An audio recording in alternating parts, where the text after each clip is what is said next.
दोस्तों हम आ चुके हैं एक और न्यू वीडियो में, जिसमें हम अपने फार्म ट्रैक की ट्रॉली को लोडिंग कर रहे हैं। दोस्तों हमारे ट्रैक्टर जेसीबी इनोवा जेसीबी है, जो कि अर्जुन ट्रैक्टर पर सेट की हुई है, उससे हम अपने ट्रैक्टर की ट्रॉली को लोडिंग कर रहे हैं। दोस्तों हमारी जेसीबी आपको कैसे लगी, और हमारे चैनल को ज़्यादा से ज़्यादा वीडियो को शेयर करें और चैनल को सब्सक्राइब करें। दोस्तों हमारी वीडियो को ज़्यादा से ज़्यादा पूरा देखें।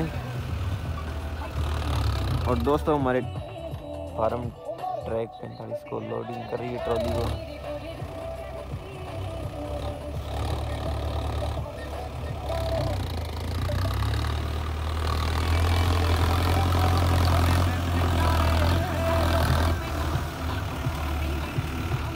और दोस्तों हमारी ट्रैक्टर की जो जेसीबी है उसके अंदर दोनों साइड बॉकेट लगे हुए हैं। पिछली साइड छोटा बॉकेट, अगली साइड बड़ा बॉकेट, जिससे हम आसानी से अगले बॉकेट से ज़्यादा माटी भर सकते हैं। और हमारी ट्रॉली है जो कि हमारी 8 से 9 बॉकेट में ट्रॉली को भर देता है ट्रैक्टर।